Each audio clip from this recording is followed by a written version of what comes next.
Test terrible every single time.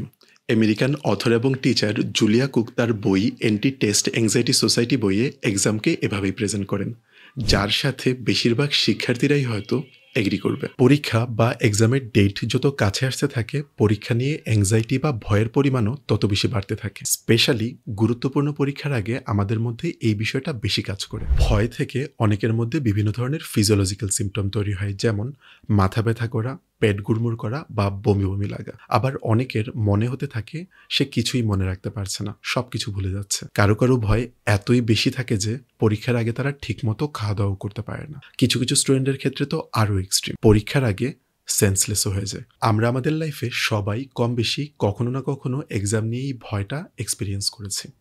অনেক সময় আমাদের এই ভয় ম্যানেজেবল সিচুয়েশনে ছিল, আবার কখনো কখনো এই অ্যাংজাইটিকে ম্যানেজ করতে আমাদের ভালোই স্ট্রাগল করতে হয়েছে।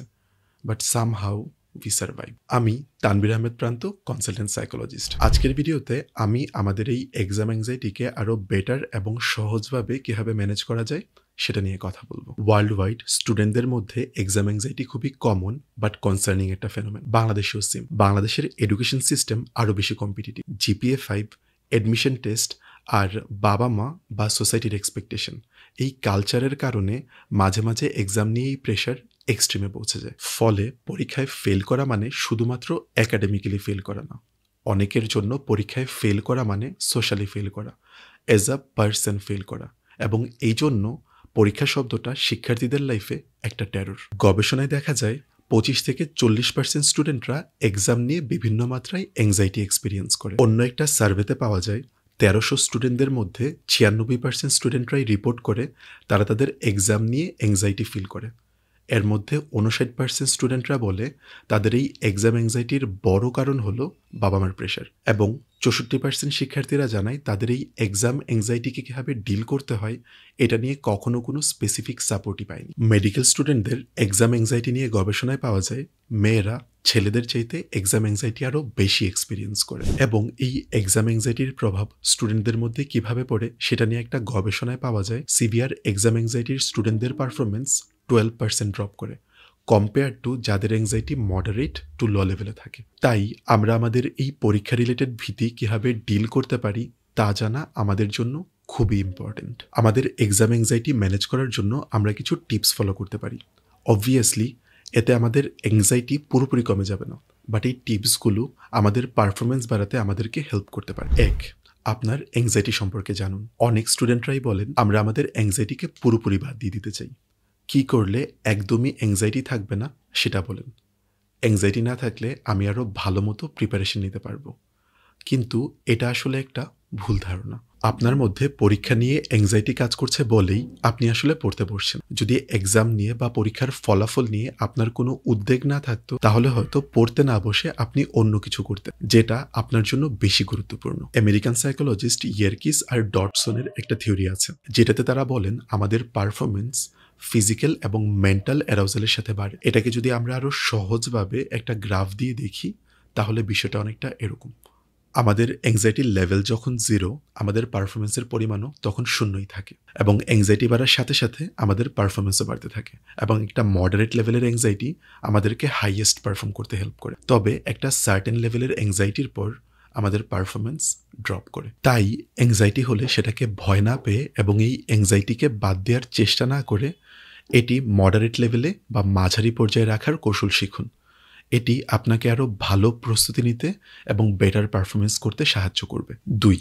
আপনার নিয়ন্ত্রণ সম্পর্কে বেটার ধারণা রাখুন। এক্সাম অ্যাংজাইটির ক্ষেত্রে আমরা যেই বিষয়টা নিয়ে উদ্বিগ্ন থাকি সেটা হলো আমাদের রেজাল্ট খারাপ হবে, এবং রেজাল্ট খারাপ হলে আর কি খারাপ কিছু আমাদের সাথে ঘটতে পারে তা নিয়ে আমরা ভাবতে থাকি, এবং এই চিন্তাগুলো আমাকে একটা লুপের মধ্যে আটকে ফেলে। রেজাল্ট ভালো করার জন্য আমাদের পড়া দরকার, কিন্তু পড়তে বসে আমরা ভাবতে থাকি রেজাল্ট খারাপ হলে কি হবে। ফলে আমাদের প্রিপারেশন নেওয়াটাই ঠিক মতো হয়ে ওঠে না। আমরা এমন কিছু বিষয় নিয়ে ভাবতে থাকি যা আমরা কখনোই কন্ট্রোল করতে পারবো না। এই ধরনের চিন্তাগুলো আমাদের মাথায় আসলে আমরা ভাবতে পারি কি অ্যাকচুয়ালি আমার নিয়ন্ত্রণে আছে, কোন কাজটা আমি করতে পারবো যেটা পুরোপুরি আমার ওপর ডিপেন্ডেন্ট, এবং সেটা হলো প্রপারলি প্রিপারেশন নেওয়া। নিজেকে রিমাইন্ড করতে পারেন যে এই মুহূর্তে পড়াটাই আমার নিয়ন্ত্রণে আছে এবং আমি এটাতেই সম্পূর্ণ ফোকাস করব। যে জিনিসগুলো আমার নিয়ন্ত্রণে নেই সেই বিষয়গুলো নিয়ে চিন্তা আমাদের উদ্বেগের পরিমাণকে আরও বাড়িয়ে দিবে। ভবিষ্যৎ থেকে আমাদের চিন্তাগুলোকে কনসিয়াসলি বর্তমানে নিয়ে আসুন। 3.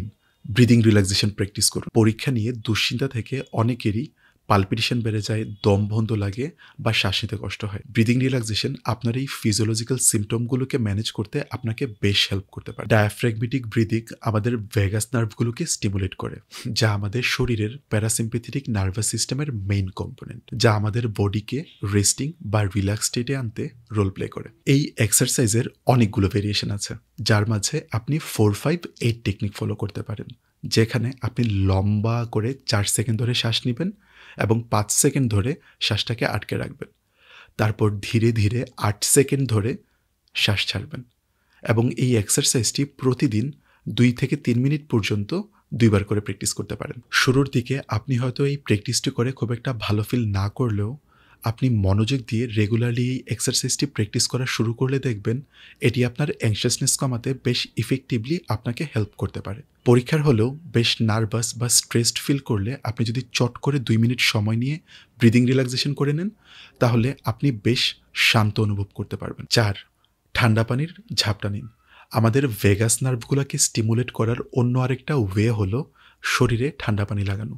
আপনি যখন ঠান্ডা পানি দিয়ে মুখ ধুবেন বা গোসল করবেন, এর অটোমেটিক ফিজিওলজিক্যাল রেসপন্স হলো আমাদের ব্রিদিং এবং হার্ট রেট স্লো ডাউন হওয়া। আপনি একটা প্লাস্টিক ব্যাগে আইস নিয়ে সেটা 15 সেকেন্ডের জন্য মুখে ধরে রেখেও সেমভাবে আপনার শারীরিক প্রতিক্রিয়াগুলোকে ম্যানেজ করতে পারবেন। 5.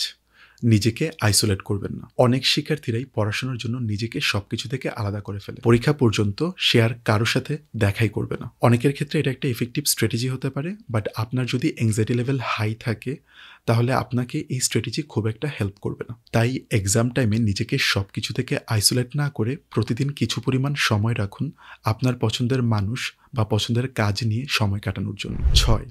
পরিমিত পরিমাণ ঘুম। এক্সামের সময় যে বিষয়টাকে আমরা সবচাইতে বেশি কম্প্রোমাইজ করি সেটা হলো ঘুম, এবং দুশ্চিন্তা থেকে অনেকেরই এমনিতেই ঘুম আসতে চায় না। কিন্তু পরিমিত পরিমাণ ঘুম আমাদের অ্যানালিটিক্যাল এবিলিটি থেকে মেমোরাইজিং এবিলিটি সব কিছুকে বেটার করতে হেল্প করে। তাই পড়ার রুটিনের সাথে সাথে ঘুমের রুটিনকেও গুরুত্ব দিয়ে মেনটেন করার চেষ্টা করুন। তড়িঘড়ি করে এক্সাম হলে পৌঁছানোর চাইতে সময় নিয়ে এক্সাম হলে চলে যান, এবং ডিপ ব্রিদিং করে এক্সাম শুরু করা আপনাকে ফোকাস এবং শান্ত রাখতে হেল্প করবে। মনে রাখবেন, এক্সাম ডেফিনেটলি ইম্পর্টেন্ট, বাট এই একটা এক্সাম আপনার ওয়ার্থ পুরোপুরি কখনোই ডিফাইন করে না, এবং এই এক্সাম নিয়ে অ্যাংজাইটি ইন্ডিকেট করে যে আপনি আপনার এক্সাম নিয়ে সিরিয়াস এবং আপনি আপনার ক্যারিয়ারের প্রতি রেসপন্সিবল। নিজের প্রতি বিশ্বাস রাখুন এবং নিজেকে শান্ত রাখার চেষ্টা করুন। আপনি এটাকে ম্যানেজ করতে পারবেন। All the best for your exam.